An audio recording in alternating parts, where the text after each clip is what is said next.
大家好啊，我是信维特斯拉的 Jerry， 今天又给大家带来了新车啊。众所周知啊，猫刀3呢是我们的买菜车，是真买菜车啊，看没有？菜都在这里。然后呢，这台车是怎么弄来的呢？这台车啊，也是刚刚我收的，大家猜多少钱？然后呢，给大家看一下啊，这个老3的话，像整个内饰啊，包括它的整个空间也好，第一空间比较小，第二内饰毛坯。那么为什么我还要花钱收一台这样的3呢？很简单，这个3呢，虽然说它的空间小啊，内饰毛坯，但是它的驾驶感是非常优秀的。然后呢，还有很多车友问我们，像这个猫刀3，它这个轮胎的胎压，像它这一个18寸的胎，为什么一定要打到 2.9 或 3.0 以上？其实很简单，像现在这个电车的话，看没有，它轮宽，它没有油车的轮宽那么宽，它都比较窄。然后呢，因为电车这个车重原因，所以说呢，所有的胎压我们建议是在 2.9、3.0 以上，这样呢才能够保证它的驾驶习惯。如果你发现你的胎压低于 2.4 或者 2.3 以后，就会有很明显听的胎噪，包括整个驾驶感也会发生一个很强的一个不适应感。除了胎压以外呢，我们还要注意什么？我们还要注意的就是啊，这里面的这一个下面是吧？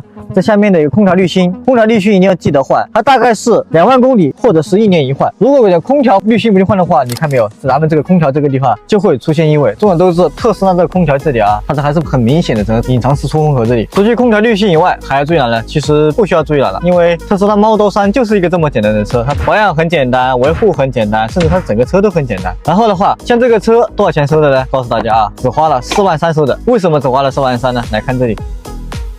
其实这是一台泡水事故车，它是怎么泡水的呢？就是因为啊，前进气格栅这里过了一个大概这个位置的一个水坑，它里面呢就怎么讲呢，出现了一个不小心的一个渗水情况，导致进入到电池，最后出现了趴窝情况。然后呢，其他的那一些厂家也修不好。然后呢，这个车主呢跟我又是熟人，当时就说便宜点卖给我。当时呢，既然便宜点嘛，那就便宜点收了。收完以后啊，反正就在这里。接下来呢，这个车呢，我们也是准备整备一番。我说的泡水车啊，告诉大家，我们都是不会卖的，我们都是拿来做内部教学的。大家可以看一下。里面都成这个样子了，包括这些都开不了了，都需要用简单粗暴的手工来进行开启。如果你的特斯拉也遇到了一些保养需求，想像换空调滤芯啊、想新冷凝器的话，都可以找我。甚至你的特斯拉出现了一些不知道怎么解决故障，以及出现大型的事故，想要性价比高或者想要技术高的维修技术来帮你解决问题，也可以关注我。